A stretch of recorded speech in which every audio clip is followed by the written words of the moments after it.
Hello friends, मेरे YouTube channel में आप सभी का स्वागत है। दोस्तों, हमारे पास आ चुका है कक्षा 9 का जो पेपर है वार्षिक परीक्षा का सामाजिक विज्ञान का। तो जैसा कि आप देख सकते हैं, सभी प्रश्नों के उत्तर हमने लगाए हुए हैं येलो कलर से। तो आपको सिर्फ जो हमारे उत्तर हैं वो याद करने हैं और चैनल को सब्सक्राइब करके रखना है, नोटिफिकेशन बेल को ऑन करके रखना है, जिससे आपको सारी अपडेट टाइम से मिल सके। और अगर आपको फिर भी कोई डाउट रह जाता है तो हमारे व्हाट्सअप नंबर आपको दिए हुए हैं, आप हमें डायरेक्ट मैसेज कर सकते हैं। इसके अलावा डिस्क्रिप्शन में हमने व्हाट्सअप ग्रुप का लिंक भी दिया हुआ है, आप जाइए और वहाँ से ज्वाइन कर लीजिए फटाफट से। और अपने फ्रेंड्स को भी बता दीजिए क्योंकि तैयारी स्टार्ट हो चुकी है और धीरे धीरे वीडियो अपलोड आना स्टार्ट हो चुके हैं। तो आइए स्टार्ट करते हैं पहले क्वेश्चन के साथ। फर्स्ट क्वेश्चन है आपका, फ्रांस की क्रांति की शुरुआत कब हुई? तो फ्रांस की जो क्रांति की शुरुआत हुई थी वह हुई थी 1789 ईस्वी के अंदर। ऑप्शन नंबर से आपका सही उत्तर रहेगा। नेक्स्ट है सेकंड नंबर, रूसी सोशल डेमोक्रेटिक वर्कर पार्टी की स्थापना हुई, तो यह हुई थी 1899 ईस्वी के अंदर। नेक्स्ट है, हिटलर जर्मनी का चांसलर कब बना? तो वह बना था 1933 ईस्वी को। फोर्थ है, भारतीय वन सेवा कब स्थापित हुई? तो भारतीय वन सेवा स्थापित हुई थी 1864 ईस्वी को। 5 नंबर क्वेश्चन है, धंगर पशुपालक महाराष्ट्र के मध्य पठार में किस मौसम में रुकते थे? तो वो मानसून के टाइम पे रुकते थे, तो वर्षा के समय।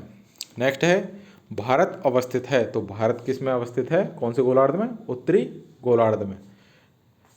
7 नंबर क्वेश्चन है, पूर्वी घाट की सबसे ऊंची चोटी कौन सी है? तो पूर्वी घाट की सबसे ऊंची चोटी है महेंद्रगिरी। ऑप्शन नंबर से आपका सही उत्तर रहने वाला है। नेक्स्ट क्वेश्चन है आपका क्वेश्चन नंबर 8, नर्मदा नदी कहाँ से निकलती है? तो नर्मदा निकलती है अमरकंटक की पहाड़ियों से। नेक्स्ट है, भारत में मानसून कब पहुंचता है? तो भारत में मानसून पहुंचता है जून के महीने में। नेक्स्ट है, लोकतंत्र सरकार का वह रूप है जिसमें नेता किसके द्वारा चुने जाते हैं? तो नेता चुने जाते हैं लोगों के द्वारा। नेक्स्ट है, भारतीय संविधान का निर्माण किया गया, तो भारतीय संविधान का निर्माण किसके द्वारा किया गया? संविधान सभा के द्वारा। नेक्स्ट है, भारत में मतदान की न्यूनतम उम्र क्या है? तो मतदान की न्यूनतम उम्र है 18 वर्ष। जैसे आपकी आयु 18 वर्ष की होगी, आप वोट देने के अधिकारी हो जाओगे। नेक्स्ट है, भारतीय संसद का उच्च सदन क्या कहलाता है? तो यह कहा जाता है राज्यसभा को, और निम्न सदन क्या होती है? वो होती है लोकसभा। नेक्स्ट है, पालमपुर गांव का प्रमुख आर्थिक क्रियाकलाप है, तो वह है कृषि। नेक्स्ट है, निम्न में से प्राथमिक क्रिया है, तो प्राथमिक क्रिया है मछली पालन। नेक्स्ट क्वेश्चन है जिसमें आपको रिक्त स्थानों की पूर्ति करनी है। फर्स्ट है, भारत की उत्तर से दक्षिण की दूरी कितनी है? तो भारत की उत्तर से दक्षिण दूरी है 3214 किलोमीटर। अगर आपसे पूछा जाए उल्टा तो आपको ये फर्स्ट ऑप्शन याद रखना है। नेक्स्ट है, भारतीय वन सेवा का प्रथम महानिरीक्षक कौन था? तो ये था डेट्रिक ब्रांडिस।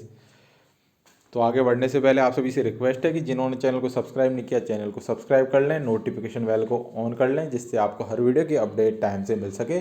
और डिस्क्रिप्शन में हमने टेलीग्राम चैनल और व्हाट्सएप ग्रुप का लिंक दिया हुआ है, तो आप जाइए फटाफट से व्हाट्सएप ग्रुप ज्वाइन कर लीजिए। अगर आपको क्लास 9th का ज्वाइन करना है तो क्लास 9th का भी ज्वाइन कर सकते हैं, और अगर आपको पूरे व्हाट्सएप का ग्रुप ज्वाइन करना है तो वो भी आप ज्वाइन कर सकते हैं। तो आइए स्टार्ट करते हैं नेक्स्ट क्वेश्चन से। और अगर आपको फिर भी कोई डाउट रह जाता है तो ये हमारा व्हाट्सअप नंबर है, आप हमें मैसेज कर सकते हैं। थर्ड क्वेश्चन है, कौन सी नदी का बेसिन भारत का सबसे बड़ा बेसिन है? तो गंगा नदी का जो बेसिन है वो भारत का सबसे बड़ा बेसिन है। नेक्स्ट है, प्रारूप समिति के अध्यक्ष कौन थे? तो प्रारूप समिति के अध्यक्ष थे भीमराव अंबेडकर। नेक्स्ट है, चौधरी देवीलाल के द्वारा कौन सी पार्टी की स्थापना की गई? तो यह की गई थी लोकदल पार्टी की स्थापना। 6 नंबर है, भारत का सर्वोच्च औपचारिक प्राधिकारी कौन होता है? तो औपचारिक प्राधिकारी होता है राष्ट्रपति। नेक्स्ट है, राष्ट्रीय मानवाधिकार आयोग की स्थापना कौन से सन में हुई? तो यह हुई थी 1993 ईस्वी के अंदर। नेक्स्ट क्वेश्चन है, अमूल सहकारी समिति कहाँ पर स्थित है? तो यह स्थित है गुजरात में। नेक्स्ट है, ग्रामीण क्षेत्रों में कितनी कैलोरी ऊर्जा की आवश्यकता होती है? तो ग्रामीण क्षेत्रों में होती है 2400 किलो कैलोरी की आवश्यकता, और शहरी क्षेत्रों में होती है 2100 किलो कैलोरी की 2100 कैलोरी की आवश्यकता। तो आपको दोनों याद रखनी है, शहरी क्षेत्रों में भी और ग्रामीण क्षेत्रों में भी। नेक्स्ट है, शहरी क्षेत्र में कौन सी बेरोजगारी पाई जाती है? तो शहरी क्षेत्र में बेरोजगारी पाई जाती है शिक्षित बेरोजगारी, और ग्रामीण क्षेत्रों में पाई जाती है मौसमी बेरोजगारी। मौसम के हिसाब से बेरोजगार हो जाते हैं। तो आगे बढ़ते हैं अति लघुत्तरात्मक प्रश्न की ओर। उससे पहले आप सभी से रिक्वेस्ट है, जिन्होंने चैनल को सब्सक्राइब नहीं किया चैनल को सब्सक्राइब कर लें, और वीडियो अच्छा लग रहा है आपको तो आप अपने फ्रेंड्स में भी शेयर कर सकते हैं और वीडियो को लाइक कर सकते हैं। और डाउट है कुछ भी तो हमारा नंबर दिया हुआ है आपके सामने, आप हमें मैसेज कर सकते हैं। नेक्स्ट है अति लघुत्तरात्मक प्रश्न।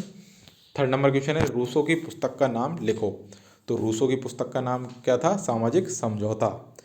4 नंबर है, कोल खोज क्या है? तो कोल खोज है सोवियत संघ में एक प्रकार की सामूहिक कृषि प्रणाली के खेतों को क्या कहा जाता है? कोल खोज। नेक्स्ट है, हिटलर का जन्म किस देश में हुआ? तो हिटलर का जन्म हुआ था ऑस्ट्रिया के अंदर। भारत का सबसे बड़ा क्षेत्रफल की दृष्टि से राज्य है तो वह है राजस्थान। राजस्थान का पहला स्थान है क्षेत्रफल की दृष्टि से। 7 नंबर है, भंवर क्या है? तो वह तंग पट्टी जिसका निर्माण कंकड़ों के जमा होने से होता है भंवर कहलाती है।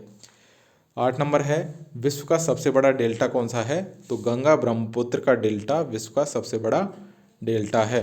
9 नंबर है, पादप विविधता में भारत का विश्व में कौन सा स्थान है? तो भारत का विश्व में स्थान है 10वां। 10 नंबर क्वेश्चन है, सन 2011 की जनगणना के अनुसार भारत की कुल जनसंख्या कितनी है? तो भारत की कुल जनसंख्या है आपकी ये देखिए लगभग 1,21,00,000 से ज़्यादा, 1,21,00,000 से ज़्यादा। नेक्स्ट है, यहाँ पर गलत छप गया है। नेक्स्ट है, जनसंख्या घनत्व के आधार पर भारत के 4 सबसे बड़े राज्यों के नाम लिखिए। तो वे राज्य हैं यूपी, महाराष्ट्र, बिहार, पश्चिमी बंगाल। नेक्स्ट है आपका, अब्राहम लिंकन के अनुसार लोकतंत्र की परिभाषा क्या थी? तो अब्राहम लिंकन के अनुसार लोकतंत्र की परिभाषा है लोगों के लिए लोगों द्वारा चलाने वाली शासन व्यवस्था। नेक्स्ट है, संविधान सभा के अध्यक्ष कौन थे? तो संविधान सभा के अध्यक्ष थे डॉक्टर राजेंद्र प्रसाद। नेक्स्ट है, मौलिक अधिकारों का उद्देश्य संविधान के किन अनुच्छेदों में है? तो उल्लेख कहाँ पर है इनका? अनुच्छेद 12 से लेकर 35 तक। नेक्स्ट है, भारत में कितने प्रकार की बेरोजगारी पाई जाती है? तो भारत में पाई जाती है संरचनात्मक बेरोजगारी, गठनात्मक बेरोजगारी, चक्रीय बेरोजगारी और मौसमी बेरोजगारी। नेक्स्ट क्वेश्चन है आपका 16 नंबर, NSSO की फुल फॉर्म लिखिए। तो इसकी फुल फॉर्म है National Sample Survey Organisation. Next है 17 नंबर, खाद्य सुरक्षा से क्या तात्पर्य है? तो सभी लोगों के लिए सदैव भोजन की उपलब्धता, पहुंच और उसे प्राप्त करने का सामर्थ्य खाद्य सुरक्षा में आता है। अब है आपके लघुत्तरात्मक प्रश्न। ये लॉन्ग क्वेश्चन है थोड़े, तो यहाँ पर इनको करवाना पॉसिबल नहीं होगा। अभी आप क्वेश्चन देख लें। 18 नंबर क्वेश्चन है आपका, कुलक क्या है? स्पष्ट कीजिए। नेक्स्ट है, कर्क रेखा किन राज्यों से होकर गुजरती है? 20 नंबर है, पूर्वी घाट और पश्चिमी घाट में अंतर लिखिए। 21 नंबर है आपका, जनसंख्या वृद्धि और जनसंख्या परिवर्तन में अंतर स्पष्ट कीजिए। 22 नंबर है, लोकतंत्र की प्रमुख विशेषताएं बताइए। 23 नंबर है, भारतीय संविधान सभा का निर्माण किस प्रकार हुआ समझाइए। 24 नंबर है, भारतीय चुनाव आयोग की शक्तियों को संक्षेप में बताइए। 25 नंबर है, प्रधानमंत्री के कार्य व शक्तियाँ बताइए। 26 नंबर है, हरित क्रांति का अर्थ स्पष्ट कीजिए। 27 नंबर है, भारत में गरीबी के प्रमुख कारण बताइए। नेक्स्ट निबंधात्मक प्रश्न 28 नंबर क्वेश्चन, भारतीय न्यायपालिका कार्यपालिका और विधायिका से स्वतंत्र है, स्पष्ट कीजिए, अथवा लोकतंत्र के गुण व दोष बताइए। 29 नंबर क्वेश्चन है आपका, सार्वजनिक वितरण प्रणाली क्या है, स्पष्ट कीजिए। 30 नंबर क्वेश्चन है, भारत में होने वाली मानसूनी वर्षा और उसकी विशेषताएं बताइए। 31 नंबर है, 19वीं और 20वीं सदी के दुनिया के लिए फ्रांसीसी क्रांति कौन सी विरासत छोड़ गई, अथवा नेपोलियन के उदय को कैसे समझा जा सकता है। 32 नंबर क्वेश्चन है, भारतीय प्रस्तावना के मुख्य बिंदुओं को स्पष्ट कीजिए। और 33 नंबर क्वेश्चन है, भारत के मानचित्र में निम्न को दर्शाइए। तो आपका पहला है तारापुर, दूसरा रावतभाटा, तीसरा नरोरा, चौथा काकरापारा और 5वां कलपक्कम। तो ये आपको भारत के मानचित्र में दर्शाने हैं। तो तो ये थे सारे क्वेश्चन जो आपके भी एग्जाम में आ सकते हैं। आप सभी का सिलेबस सेम है सभी जिलों का, तो इसके लिए आपको टेंशन लेने की ज़रूरत नहीं है। किसी भी ज़िले में ये पेपर आ सकता है, तो आपको याद रखना है। और वीडियो अच्छा लगा है तो वीडियो को लाइक करना, शेयर करना और चैनल को सब्सक्राइब करना। कोई डाउट हो तो नंबर दे रखा है व्हाट्सएप का, आप मैसेज कर सकते हैं। और अगर आपको कोई भी टॉपिक पर वीडियो चाहिए तो वो भी बता सकते हैं। मिलते हैं नेक्स्ट वीडियो में। Thank you.